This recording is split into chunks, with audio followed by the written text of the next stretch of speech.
தால். இது ஸ்மால் எப்படி இருக்குது? அதுக்கடுத்து ஸ்மால் பிரிஞ்சு எப்படி இருக்குது? கடைசியாக பாருங்கள் கேப்ஸா அப்படி இருக்குது. இது ஜாயிண்ட் செய்யக்கூடிய முறையை பாருங்கள். மீம் ஜீம் யா தால். ஜாயிண்ட் ஆயிடுச்சா? அடுத்த வார்த்தையை பாருங்கள். சா பா வா தா. இதை நாங்கள் என்ன செஞ்சுருக்குறோம்?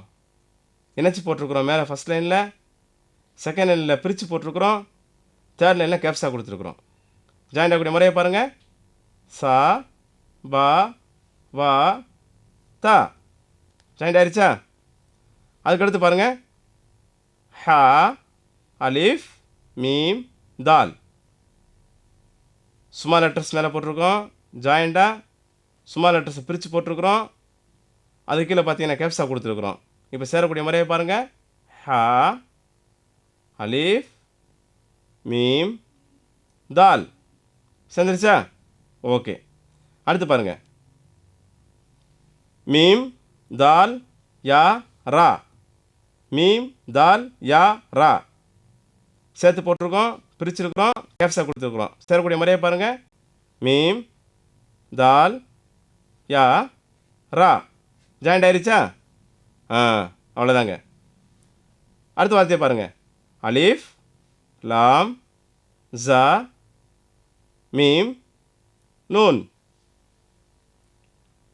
இது எப்படி சேர்ந்துருக்குன்னு பாருங்களேன். மேலே ரெண்டாவது லைனில் பாருங்கள், பிரிஞ்சு எடுக்கிற பாருங்களேன். மூணாவது லைனில் பாருங்களேன், கேபிட்டல் எப்படி இருக்குன்னு சொல்லி. ஜாயிண்ட் ஆகக்கூடிய முறையை பாருங்கள். அலிஃப் லாம் ஜா மீம் நூன். ஜாயிண்ட் ஆயிடுச்சா? அவ்வளோதாங்க. அடுத்த வார்த்தையை பாருங்கள். காஃப் சீன் ரா. சேர்த்து எழுதியிருக்கிறோம். காஃப் சீன் ரா பிரித்து எழுதியிருக்கிறோம். காஃப் சீன் ரா கேபிட்டல் எழுதியிருக்கிறோம். ஜாயிண்ட் ஆகக்கூடிய முறையை பாருங்கள். காஃப் சீன் ரா. ஜாயிண்ட் ஆயிடுச்சா? மாணவர்களே, இந்த வார்த்தைகளை நீங்கள் சீடியில் மட்டும் பார்த்தா பத்தாது. நூலை பார்த்து படிக்கணும். ஒன்றா சொல்லி சொல்லி பார்க்கணும். அதை என்ன செய்யணும்? சொல்லிக்கிட்டே எழுதணும். எழுதும் போது பார்த்து வரையக்கூடாது. ஒரு எழுத்து சொல்லிக்கிட்டே எழுதணும். உதாரணத்துக்கு காஃபு சீனு ரா எழுதுனீங்கன்னா காஃப் சீன் ரா அப்படின்னு சொல்லிக்கிட்டே எழுதணும். இப்படி சொல்லி எழுதுனா தான் நல்ல முறைக்கு மனசில் நிற்கும். சரியா? சரி, அடுத்த வார்த்தையை பார்ப்போம். பாருங்கள். அலிஃப் லாம் சாத் லாம் அலிஃப் தா. இதை நாங்கள் பிரித்து போட்டிருக்கோம், ஜாயிண்டாக போட்டிருக்கோம், கேபிட்டல் லெட்டராக போட்டிருக்கோம். நீங்கள் பாருங்கள், மேலே ஜாயிண்டாக இருக்குது, அடுத்து பிரித்து கிடக்கு, அடுத்து கேபிட்டலாக இருக்குது. ஜாயிண்டாக கூட முறையை பாருங்கள். அலிஃப் லாம் சாத் லாம் அலிஃப் தா. ஜாயிண்ட் ஆயிடுச்சா? இதாங்க முறை. அடுத்த வார்த்தையை பாருங்கள். அலிஃப் லாம் லாம் ஹா. மேலே சேர்த்து போட்டிருக்கோம், ரெண்டாவது லைனில் பிரித்து போட்டிருக்கிறோம், மூணாவது லைனில் கேபிட்டலாக போட்டிருக்கிறோம். இப்போ ஜாயிண்ட் ஆகக்கூடிய முறையை பாருங்கள். அலிஃப் லாம் லாம் ஹா. அடுத்த வார்த்தையை பாருங்கள். அலிஃப் லாம் லாம் ஹா மீம். ஃபஸ்ட் லைனில் சேர்ந்துருக்குதா? செகண்ட் லைனில் பிரிஞ்சு கிடக்குதா? தேர்ட் லைனில் கேபிட்டலாக இருக்குதா? பாருங்கள். அலிஃப் லாம் லாம் ஹா மீம். அடுத்த வார்த்தையை பாருங்கள். அலிஃப் ஜா காஃப் வாவ் தா. ஃபஸ்ட் லைனில் சேர்ந்துருக்காங்க, அடுத்த லைனில் பிரிஞ்சிருக்காங்க, அடுத்த லைனில் பாருங்களேன் கேபிட்டலாக இருக்கும். ஜாயின் ஆகக்கூடிய முறையை பாருங்கள். அலிஃப் லாம் ஜா காஃப் வாவ் தா. அடுத்த வார்த்தையை பாருங்கள். சீன் மீம் ஐன். சீன் மீம் ஐன். ஜாயிண்டாக இருக்குது, பிரிஞ்சிருக்கு, கேபிட்டலாக இருக்குது. இணையக்கூடிய முறையை பாருங்கள். சீன் மீம் ஐன். இணைஞ்சிருச்சா? ஓகே. அடுத்து வாங்க. ஷீன் மீம் சீன். ஷீன் மீம் சீன் ஜாயிண்டாக இருக்குது. செகண்ட் லைனில் பிரிஞ்சு கிடக்கு. மூணாவது லைனில் கேபிட்டலாக இருக்குது. ஜாயிண்ட் ஆகக்கூடிய முறையை பாருங்கள். ஷீன் மீம் சீன். அடுத்த வார்த்தைக்கு வாங்க. அலிஃப் லாம் வாத் யா ஃபா. முறையை பாருங்கள். ஜாயிண்ட் அப்படி இருக்குது, பிரிஞ்சு எப்படி கிடக்குன்னு சொல்லி கேபிட்டல் முறையை பார்த்துக்குங்க. ஜாயிண்ட் ஆகக்கூடிய முறையை பாருங்கள். அலிஃப் லாம் லாத் யா ஃபா. அடுத்த வார்த்தையை பாருங்கள். அலிஃப் லாம் காஃப் மீம் ரா. இது எப்படி சேர்ந்துருக்குது, எப்படி பிரிஞ்சிருக்குது, கேபிட்டல் எப்படி இருக்குது பார்த்துட்டிங்களா? ஜாயிண்ட் ஆகக்கூடிய முறையை பாருங்கள். அலிஃப் லாம் காஃப் மீம் ரா. ஜாயிண்ட் ஆயிடுச்சா? ஓகே. அடுத்த வார்த்தையை பாருங்கள். ஐன் மீம் லாம். அது கேபிட்டல் எப்படி ஸ்மால் எப்படின்னு பார்த்துட்டிங்களா? ஜாயிண்ட் ஆகக்கூடிய முறையை பாருங்கள். ஐன் மீம் லாம். அடுத்த வார்த்தைக்கு போங்க. ஐன் அலிஃப் ரா ஃபா. கேபிட்டல் எப்படி இருக்குது, ஸ்மால் எப்படி இருக்குன்னு பார்த்துட்டிங்களா? ஓகே. ஜாயிண்ட் ஆகக்கூடிய முறையை பாருங்கள். ஐன் அலிஃப் ரா ஃபா. சரி, அடுத்த வார்த்தைக்கு போங்க. கைன் ஜா லாம். கேபிட்டல் ஸ்மால் எல்லாம் பார்த்தாச்சா? ஓகே. அடுத்து போங்க. கைன் ஜா லாம். இணையக்கூடிய முறையை பார்த்துட்டிங்களா? சரி, அடுத்த வார்த்தைக்கு போங்க. ஃபா அலிஃப் சீன் தால். கேபிட்டல் பாருங்கள், ஸ்மால் பாருங்கள். ஜாயிண்ட் ஆகக்கூடிய முறையை பாருங்கள். ஃபா அலிஃப் சீன் தால். அடுத்த வார்த்தையை பாருங்கள். காஃப் அலிஃப் தா லாம். ஸ்மால் பார்த்துட்டிங்களா? கேப்ஸ் பார்த்தாச்சா? ஜாயிண்ட் ஆகக்கூடிய முறையை பாருங்கள். காஃப் அலிஃப் தா லாம். ஜாயிண்ட் ஆகக்கூடிய முறை. அடுத்தது பாருங்கள். அலிஃப் லாம் யா அலிஃப் சீன். இது எப்படி ஜாயிண்ட் ஆகி பார்த்தீங்களா? ஜாயிண்ட் ஆகக்கூடிய முறையை பாருங்கள். அலிஃப் லாம் யா அலிஃப் சீன். அடுத்து பாருங்களேன். மீம் காஃப் தா வாவ் லாம். எப்படி பிரித்து கிடக்கு பார்த்தீங்களா? கேபிட்டல் எப்படி இருக்குது பார்த்தீங்களா? எப்படி ஜாயிண்ட் ஆகுது பாருங்கள். ஜாயிண்ட் ஆகக்கூடிய முறையை பாருங்கள். மீம் காஃப் தா வாவ் லாம். சரி மாணவர்களே, இப்போ ஓரளவுக்கு நீங்கள் எழுதக்கூடிய முறையையும் எப்படி சேர்க்குறீங்கன்னு பார்த்துட்டீங்க. ஒரு 5 வார்த்தையில் கொடுக்குறோம். இந்த 5 வார்த்தைகளை நீங்களாக என்ன செய்யுங்க, சொல்லிக்கிட்டே வாங்க. எழுத்து மாறிக்கிட்டே வரும். அது மாற மாற நீங்கள் சொல்லி பாருங்கள். ஜாயிண்ட் ஆகக்கூடிய முறையை பார்த்துட்டே வாங்க. ஸ்லைடு மட்டும் ஓடிக்கிட்டு இருக்கோம், பார்த்துக்கிட்டே வாங்க, உங்களுக்கு புரியும். பாருங்களேன், பாருங்கள்.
ம் சரி. மாணவர்களே, ஒரு நாள் நீங்கள் முடிச்சிருக்கிறீங்க. 5 நாள் படிக்கக்கூடிய பாடத்தில் ஒரு நாள் பாடத்தை முடிச்சிருக்கிறீங்க. இந்த ஒரு நாள் பாடத்தை நீங்கள் நல்ல முறைக்கு படிச்சீங்கன்னு சொன்னால் ரொம்ப அழகாக நீங்கள் படித்து முடிச்சிடலாம். இந்த எழுத்து ஸ்ட்ரக்சர் தெரிஞ்சுக்கிட்டால் போதுமானது. அதுக்கடுத்து எப்படி அதை படிக்கிறது, எப்படி மற்ற இதுக்கெல்லாம் பயன்படுத்துறதுங்கிற நம்ம என்ன செஞ்சுக்கலாம், 2ஆம் நாள் பாடத்தில் பார்க்கலாம். சரியா?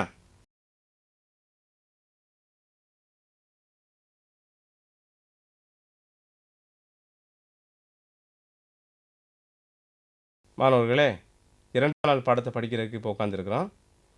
அதாவது இதில் நம்ம பார்க்கக்கூடியது உயிரெழுத்துக்கள். ஒவ்வொரு மொழிக்குமே உயிரெழுத்துக்கள் இருக்குங்க. தமிழ் எடுத்துக்கிட்டோம்னு சொன்னால் உயிரெழுத்துக்கள் 12 இருக்குது. ஆ தொடங்கி அக்கு அவு வரைக்கும் பார்க்கலாம் நம்ம 12 எழுத்துக்கள். ஆங்கிலத்தில் ஏ இ ஐ ஓ யூ வொவல்ஸ்ன்னு சொல்லுவாங்க. இது ஆங்கிலத்தில் உள்ள உயிரெழுத்துக்கள்.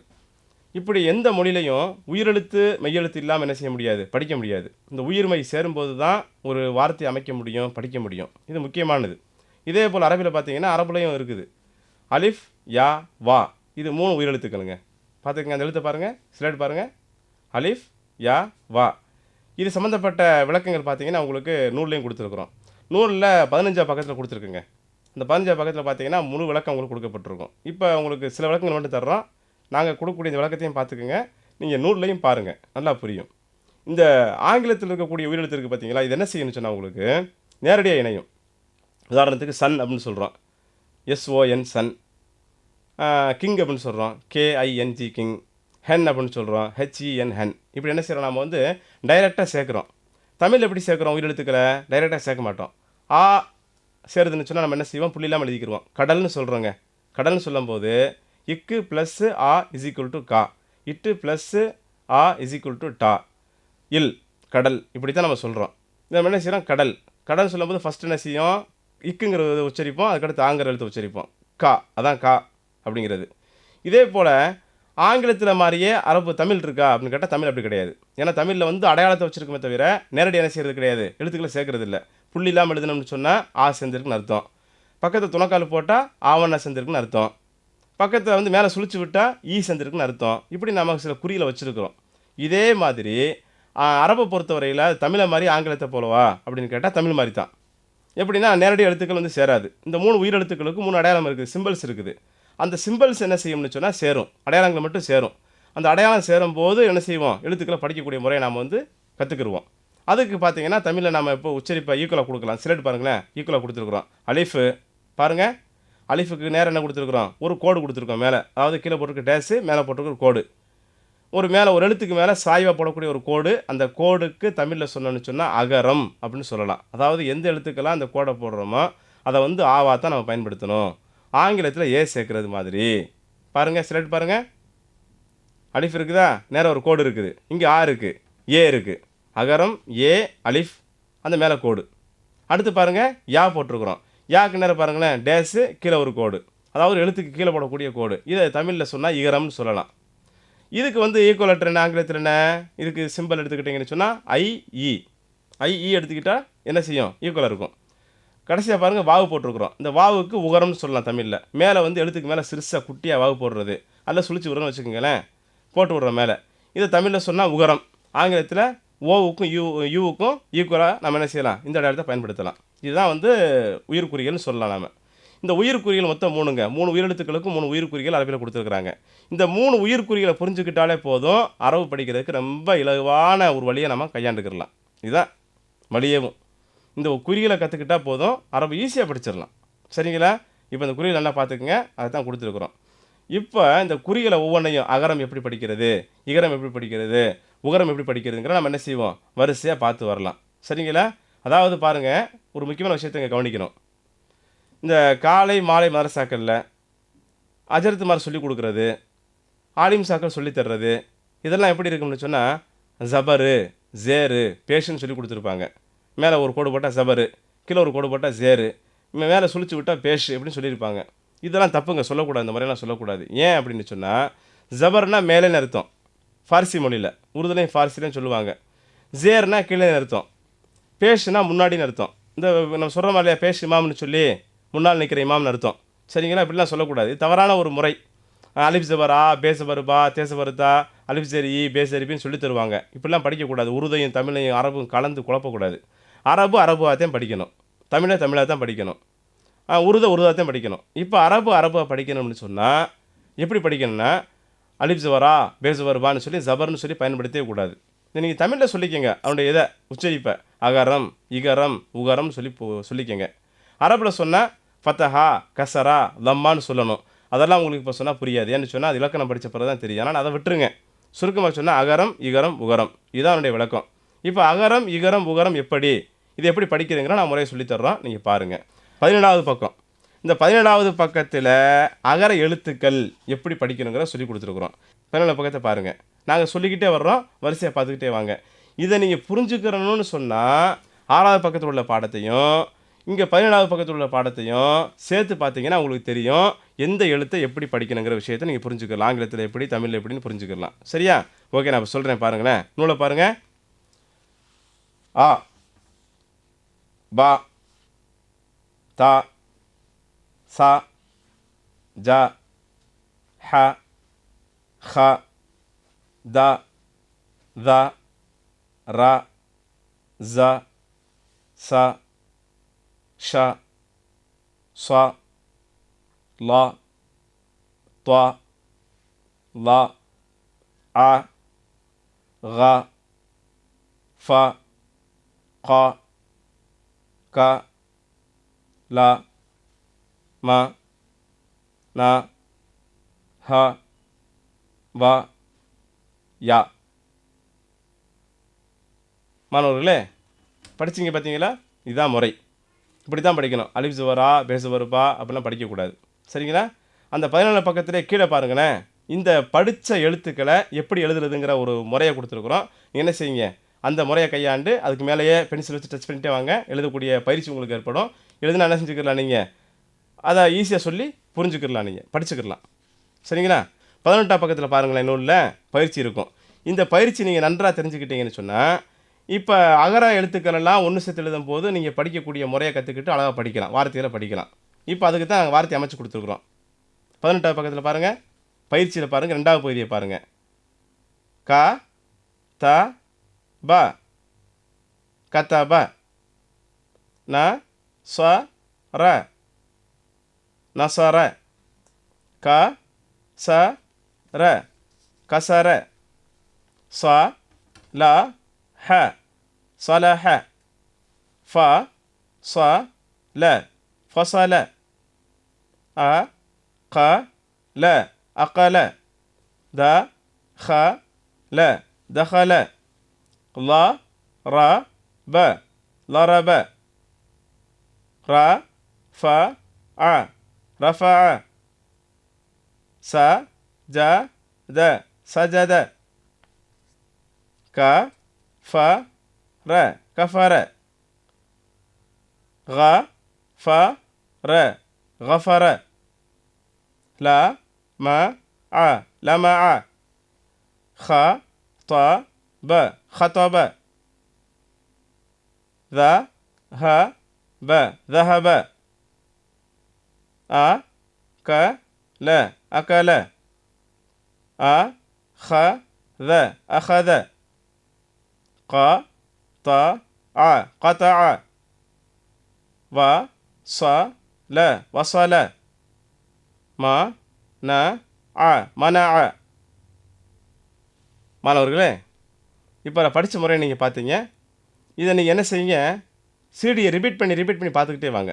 உங்களுக்கு தெரியலைன்னு சொன்னால் என்ன செய்யுங்க, திரும்ப திரும்ப புரிஞ்சுக்கிறதுக்காக சிடி ரிப்பீட் பண்ணி பாருங்கள், பார்த்துக்கிட்டே இருங்க. இன்னொன்று செய்யணும், நீங்கள் பார்த்துக்கிட்டே இருக்கக்கூடாது. அடுத்து நீங்கள் பயிற்சி பெறணுமா இல்லையா, எழுதணுமா இல்லையா, நீங்கள் என்ன செய்யுங்க, நோட்டில் எழுதி பாருங்கள், ஒரு பேப்பரில் எழுதி பாருங்கள். அடுத்து பயிற்சியிலே பார்த்தீங்கன்னா கீழே கொடுத்துருப்போம், எப்படி எழுதக்கூடிய முறை கீழே கொடுத்துருப்போம். அந்த முறையை பார்த்தீங்கன்னா என்ன செய்யலாம், நீங்கள் வந்து பென்சில் வச்சு டச் பண்ணிட்டே வரலாம், மேலே எழுதிக்கிட்டே வந்தால் உங்களுக்கு அந்த எழுதக்கூடிய அந்த எழுத்துக்கள் அழகாக அமையும், ஈஸியாக நீங்கள் புரிஞ்சுக்கலாம். சரியா? புக்கிலையும் எழுதி பாருங்கள், தனிப்பட்ட முறையில் குறிப்பேட்டில் நோட்லையும் எழுதி பாருங்கள். சரியா? எழுதி பார்த்தீங்கன்னா உங்களுக்கு நல்லா புரிஞ்சுக்கிறோம்.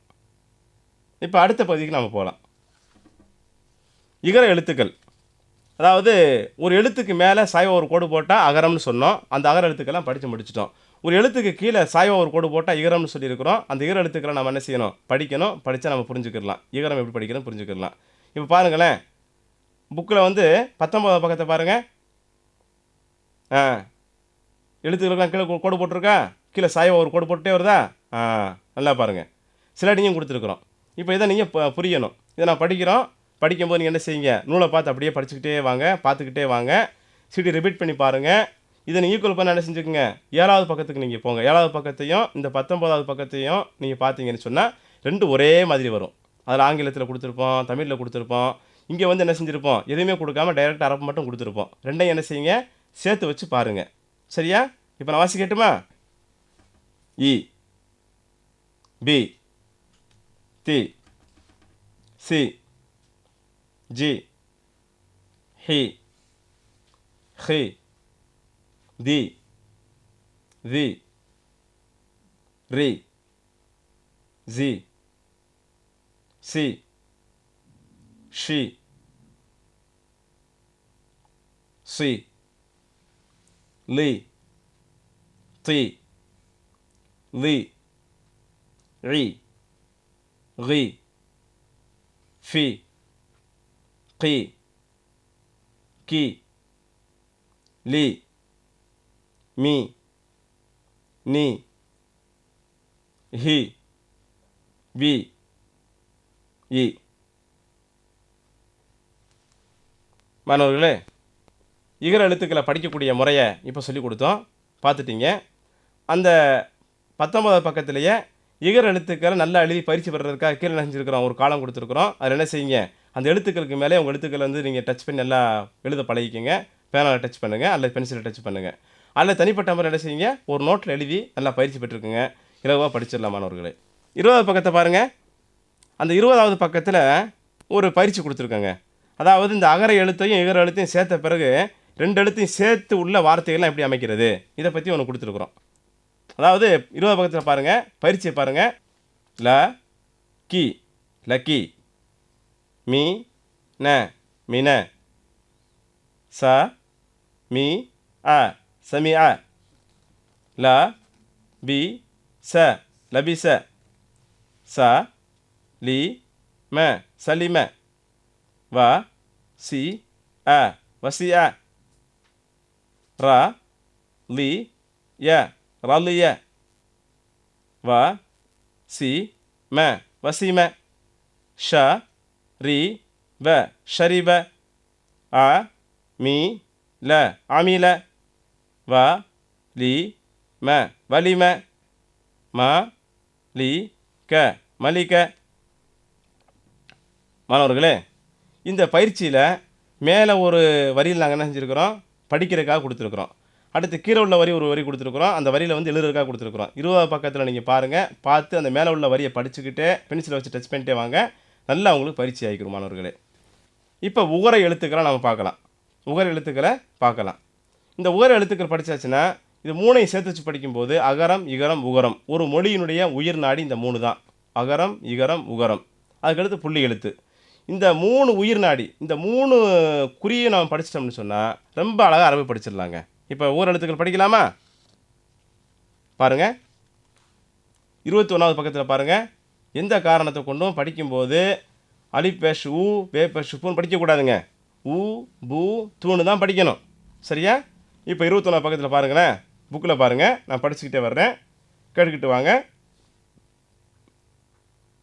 ஊ, பூ, து, சு, ஜு, ஹு, ஹு, து, து, ரு, ஜு, சு, ஷு, சு, லு, து, லு, உ, கு, ஃபு, கு, கு, லு, மு, நு, ஹு, உ, யு.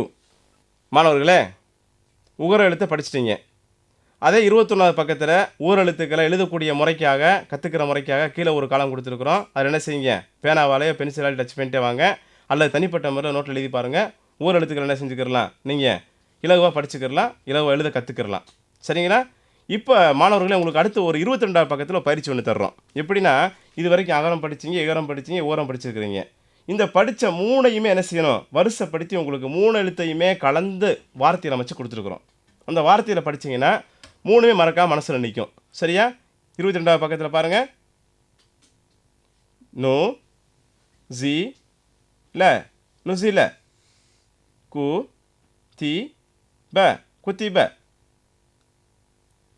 நு சி ர நுசிர ஃபு தி ஹ ஃபுதிஹ ரு ஃபி அ ருஃபிஅ சு மி அ சுமிஅ ஷு ரி ப ஷுரிப கு தி ஃப குதிஃப ரு கி ப ருகிப ஃபு இ ல ஃபுஇல கு சி ர குசிர லு ரி ப லுரிப. மாணவர்களே, இந்த 22வது பக்கத்தில் உள்ள பயிற்சி படிச்சீங்களா இல்லையா? இந்த பயிற்சிக்கு கீழே ஒவ்வொரு வரிக்கு கீழேயும் இன்னொரு வரி நாங்கள் என்ன செஞ்சுருக்கிறோம், எழுதுறதுக்காக கொடுத்துருக்குறோம். அந்த வரியில் என்ன செய்யுங்க, பென்சிலால் டச் பண்ணிட்டே வாங்க, எழுதிக்கிட்டே வாங்க. நல்லா நீங்கள் பயிற்சி பெற்றுக்கலாம். மாணவர்களே, அகரம் இகரம் உகரம் 3யும் படிச்சிட்டீங்க. இப்போ அடுத்த கட்டமாக நீங்கள் என்ன செய்யணும், ஒரு முக்கியமான எழுத்து புள்ளி எழுத்து. இந்த புள்ளி எழுத்தை நீங்கள் தெரிஞ்சுக்கிறணும்.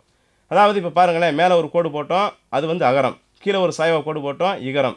மேலே வந்து குட்டி வாவு மாதிரி போட்டோம், அது உகரம். இப்போ மேலே வந்து ரவுண்டாக போட்டாலோ அல்லது இந்த மாதிரி போட்டாலோ, சிலட்டு பாருங்கள், இந்த மாதிரி போட்டாலோ அதுக்கு என்ன சொல்லப்படும் தெரியுமா, சுக்குன்னு சொல்லப்படும். அதாவது சுக்குன்னு சொன்னால் ஒரு இடத்துல நிலையை நிறுத்துறது. புள்ளி எழுத்து தமிழில் இக்கு எங்கு இச்சுன்னு சொல்கிறோமா இல்லையா, இந்த மாதிரி புள்ளி எழுத்து.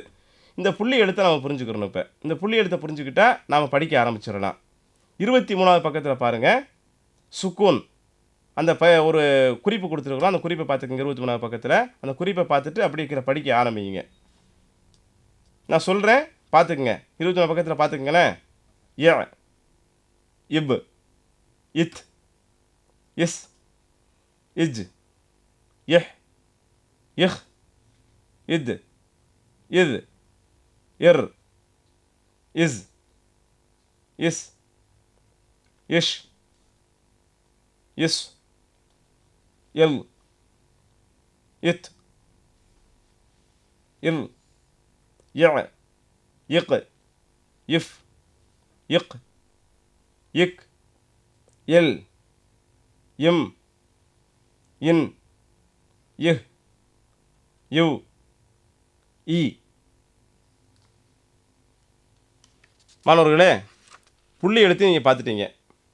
அதாவது அகரம் இகரம் உகரம் புள்ளி எழுத்து 4 தான் படிக்கிறதுக்கான முறையே. இதுக்கடுத்து எல்லாமே என்ன செய்கிறோம், அடிஷ்னலாக சேர்த்துக்கிறோமே தவிர படிக்கிறதுக்கான முறை இந்த 4 தான். 4 குறி தான். 4 குறி நீங்கள் தெரிஞ்சுக்கிட்டீங்க. இப்போ அதில் உள்ள பயிற்சி ஒன்று, இந்த 4ஐயும் சேர்த்து ஒரு பயிற்சி கொடுக்குறோம். அந்த பயிற்சியை பாருங்கள். அந்த பயிற்சி 24வது பக்கத்தில் உங்களுக்கு கொடுக்கப்பட்டிருக்கு. பாருங்கள், 24வது பக்கத்தில் நூலை பாருங்கள், அந்த சீரியை பாருங்கள். சொல்ல சொல்ல அப்படியே கேட்டே வாங்க. முடிஞ்சால் ஒரு டைம் கேட்டுட்டு அதுக்கடுத்து என்ன செய்யுங்க, சீடியை ஸ்டாப் பண்ணி வச்சுட்டு எழுதி பாருங்கள், அல்லது ரிப்பீட் பண்ணி மறுபடியும் கேளுங்க. கேட்டு தெளிவாக எழுதி பாருங்கள், நல்லா புரிஞ்சுக்கிறோம். சரியா? பார்க்கலாமா? இப்போ 24வது பக்கத்தில் பாருங்கள்.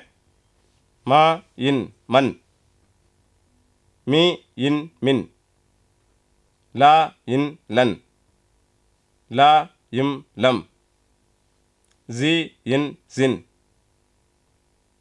சி இல் சில், கா இத் கத், க இம் கம், கு இம் கும், கு இல் குல், லி மா இன் லிமன், லா ஹு இம் லஹும், இ இஜ் லி இஸ் இஜ்லிஸ், இ இத் ஹ இப் இத்ஹப், உ இன் சு இர் உன்சுர், உ இக் து இப் உக்துப், உ இன் ஜி ல உன்சில, அ இக் ப இர் அக்பர், அ இஸ் லா இம் அஸ்லம், ஆ இர் ச ல அர்சல, யு இர் சி லு யுர்சிலு, ஆ இஹ் ச ந அஹ்சன, மு இஸ் லி இம் முஸ்லிம், ஆ இன் வா இர் அன்வர். மாணவர்களே, வெற்றிகரமாக 2வது நாள் பாடத்தையும் முடிச்சிட்டீங்க.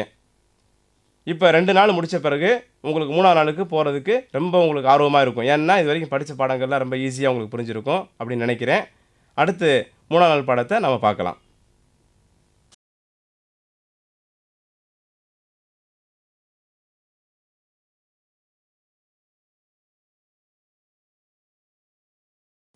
இன்றைக்கி 3ஆவது நாள் பாடத்தில் உட்காந்துருக்குறோம். இந்த 3ஆவது நாள் பாடத்தை நீங்கள் உங்கள் நூலில் பாருங்கள். 25வது பக்கத்தில் பாருங்கள். 25வது பக்கத்தில் இந்த 3ஆவது நாளுக்குரிய பாடங்கள்லாம் கொடுத்துருக்குறோம். இதில் முக்கியமான ஒரு பகுதி தன்வீன் ஒரு பகுதி இதில் கொடுக்குறோம். முதல்ல தன்வீன் சொன்னால் என்ன, அதை முதல் புரிஞ்சுக்கிறணும். இரட்டை அகரக்குறி, இரட்டை ஏகரக்குறி, இரட்டை உகரக்குறி, இதுதான் தன்வீன் சொல்லப்படும். அதாவது அகரம் இகரம் ஊரம் படித்தோமா இல்லையாங்க, மேலே ஒரு கோடு சாய்வா, கீழே ஒரு கோடு சாய்வா, மேலே ஒரு சின்ன வாவு மாதிரி படித்தோமா இல்லையா, இதெல்லாம் என்ன செய்வோம்னா 2 2ஆக போட்டுக்குருவோம். முதல் ஒன்றா போட்டு வந்தோம், இப்போ 2 2ஆக போடுவோம். இப்படி 2 2ஆக போட்டால் அதுக்கு என்ன சொல்லுவோம், தன்வீன் அப்படின்னு சொல்லுவோம். தன்வீனுங்கிறதுக்கு விளக்கம் என்னென்னு சொன்னால், இன் என்ற சொல்லை உள்ளடக்கியது அப்படின்னு பொருள். தன்வீன் சொன்னால் இன் என்ற சொல்லை உள்ளடக்கியது அப்படின்னு பொருள். இப்போ உதாரணத்துக்கு அகர தன்வீன் வச்சுக்கோங்களேன். அகரத்துக்கு மேலே தன்வீன் போடுறோம். அதாவது அலிஃப் போட்டு மேலே ஒரு கோடு போட்டோம்னு சொன்னால் ஆ, இது நம்ம வழக்கமாக படிக்கிறது. அதுக்கு மேலே இன்னொரு கோடு சேர்த்தோம்னு சொன்னால் அன் அப்படின்னு படிக்கணும். ஆ இன் அன் படிக்கக்கூடாது, அன் அப்படின்னு படிக்கணும். இது ஏன் அன் படிக்கணும்னு சொன்னால் தன்வீன். அந்த இன்னொன்று போடுறோமா இல்லையா, அகரக்குறி இன்னொன்று எக்ஸ்ட்ரா போடுறோமா இல்லையா, அது வந்து ஒரு இன்னுக்கு சமமாக இருக்குது. சரிங்களா, இதுதான் தன்வீனுடைய விளக்கம். இப்போ அதே போல் ஒரு சீனுக்கு கீழே 2 கோடு போட்டுரும். சி ஒரு கோடு போட்டால் சி, 2 கோடு போட்டால் சின். சி இன் சின் படிக்கக்கூடாது, சின். இது எப்படின்னு சொன்னால் அந்த கீழே ஒரு கோடு என்னதுன்னா உங்களுக்கு ஒரு ஈரக்குறி ஒரு இன்னுக்கு சமமாக அங்கே இருக்குது. அதே போல் ஒரு நூனுக்கு மேலே 2 உகரக்குறி போடுறோம், நுண். அங்கே என்ன செய்யணுச்சுன்னா நூன் படிக்கிறது மாதிரி படிச்சுட்டு நுண் படிக்கணும். அதாவது சுருக்கமாக சொன்னால் அலிஃபுக்கு மேலே 2 கோடு போட்டுட்டா வழக்கமாக ஒரு கோடை ஆங்கிறதுக்கு படிச்சுக்கிட்டு ஆ அப்படின்னு படிச்சுக்கிட்டு கூட ஒரு இன்னும் சேர்த்துக்கிறணும். பாக்கு மேலே 2 கோடு போட்டால் வழக்கம் போல் பான்னு படிச்சுக்கிட்டு கூட ஒரு இன்னும் சேர்த்துக்கிறணும். தாக்கு மேலே 2 கோடு போட்டால் வழக்கம் போல் தான்னு படிச்சுக்கிட்டு கூட ஒரு இன்னும் சேர்த்துக்கிறணும். அவ்வளோதான் சுருக்கமான விளக்கம். சரியா, இப்போ நம்ம பாடத்துக்கு போகலாம். பக்கம் 26 பாருங்களேன். பக்கம் 26ல் இரட்டை அகரக்குறி எழுத்துக்கள்னு சொல்லி ஒரு பகுதி கொடுத்துருப்போம். இரட்டை அகரக்குறி எழுத்துக்கள், அதுக்கு சில உதாரணங்களும் கொடுத்துருப்போம். கடைசி அந்த இரட்டை அகரக்குறி எழுத்துக்கள்லாம் வரிசைப்படுத்தி போட்டிருப்போம். அதை நான் படிக்கிறேன், நீங்கள் புக்கில் பார்த்துக்கிட்டே வாங்க. படிக்கட்டுமா? அன், பன், தன், சன், ஜன், ஹன், ஹன், தன், ரன், ரன், ஜன், சன், ஷன், சன், லன், தன், லன், அன், கன், ஃபன், கன், கன், லன், மன், நன், ஹன், வன், யன். மாணவர்களே, இரட்டை அகரக்குறி எழுத்துக்களை படித்து காமிச்சோம், பார்த்தீங்க. அதுக்கு ஒரு பயிற்சி கொடுத்துருக்குறோம். அந்த பயிற்சியும் பாருங்கள். அந்த பயிற்சியில் முக்கியமாக கவனிக்க வேண்டிய விஷயம் ஒன்று சொல்லிடுறேன். இரட்டை அகரக்குறி பெற்ற எழுத்துக்கு அடுத்து ஒரு அலிஃப் வருமானால் அடையாளம் இல்லாத அலிஃபு, அந்த அலிஃப் என்ன செய்யக்கூடாது, படிக்கக்கூடாது, அதை சைலண்டாக விட்டுறணும். இப்போ ஆங்கிலத்தில் சில எழுத்துக்களை சைலண்டாக விடுறோமா இல்லையா? இப்போ நைஃப் அப்படிங்கிறதுக்கு நம்ம என்ன செய்வோம், KNIFE எழுதுவோம், நைஃப்னு எழுதுவோம். ஆனால் கே என்ன செய்ய மாட்டோம், படிக்க மாட்டோம், சைலண்டாக விட்டுருவோம். அது மாதிரி தான் இதை சைலண்டாக விட்டுறணும். இதுக்கு காரணங்கள்லாம் இலக்கணங்களில் சொல்லப்பட்டிருக்கோம். இங்கே என்ன செய்யணும், நம்ம சைலண்டாக விட்டுருங்கிறத மட்டும் நம்ம தெரிஞ்சுக்கிடுவோம். இப்போ அந்த பயிற்சியை கொஞ்சம் பார்க்கலாம். பாருங்கள், நூலை பாருங்கள். 27வது பக்கத்தில் பாருங்களேன். ரி இஸ் கன் ரிஸ்கன், ரி இஸ் கன் ரிஸ்கன், அ ம லன் அமலன், அ ம லன் அமலன், கு இத் ர தன் குதிரத்தன், அ ஜ லன் அஜலன், க ச சன் கசசன், க லி ம தன் கலிமத்தன், ந இஃப் அன் நஃப் அன், ந இஃப் சன் நஃப்சன், ரு இக் நன் ருக்குனன், ஜ ம லன் ஜமலன், ம ல கன் மலகன், ர சு லன் ரசுலன், அ இம் ரன் அம்ரன், ஃப இத் லன் ஃபதுலன். மாணவர்களே, பெரும்பகுதியான இடத்துல பார்த்தீங்கன்னா கடைசியில் வரக்கூடிய எழுத்தில் இரட்டை அகரக்குறிக்கு பிறகு அலிஃப் வந்திருக்குது. பெரும்பாலான வார்த்தைகளில் அந்த அலிஃபில் நான் என்ன செஞ்சுருக்கிறோம், படிக்காமல் அப்படியே விட்டுருக்குறோம். இதுதான் படிக்கக்கூடிய முறை. இதை நீங்கள் 27வது பக்கத்தில் பாருங்கள். கீழே ஒரு காலம் கொடுத்துருப்போம், அதாவது பிளாங்கு ஸ்பேஸ் கொடுத்துருப்போம். அந்த பிளாங்காக இருக்க இடத்துல என்ன செஞ்சுருங்க, எழுதுங்க. மேலே படித்த அந்த வார்த்தைகளை அப்படியே எழுதி பாருங்கள். அல்லது ஒரு நோட்டு வச்சு என்ன செஞ்சுருங்க, தனிப்பட்ட முறையில் எழுதி பாருங்கள். எழுதி பார்த்தா நல்ல பயிற்சி உங்களுக்கு கிடைக்கும். மாணவர்களே, 28வது பக்கத்தை பாருங்கள். இரட்டை இகரக்குறி உள்ள எழுத்துக்கள். இரட்டை இகரக்குறி, அதாவது ஒரு எழுத்துக்கு கீழே ஒரு கோடு போடுவோம் இல்லையா, ஈங்கிறதுக்கு. அதுக்கு கீழே வந்து 2 கோடு போடுவோம். இப்போ ஈ அப்படின்னு படிக்கிறது கூட ஒரு இன்னு சேர்க்கணும். அதாவது இ பி தீன்னு படிக்கிற மாதிரி வழக்கமாக படிச்சுக்கிட்டு கூட ஒரு இன்னு சேர்த்துட்டு வந்தால் போதுமானது. இன் பின் தின் அப்படின்னு சொல்லி அந்த பாடத்தை நான் இப்போ படித்து காட்டுறேன், நீங்கள் பார்த்துக்குங்க. இன் பின் தின் சின் ஜின் ஹின் ஹின் தின் தின் ரின் ஜின் சின் ஷின் சின் லின் தின் லின் இன் ரின் ஃபின் கின் கின் லின் மின் நின் ஹின் வின் இன். மாணவர்களே,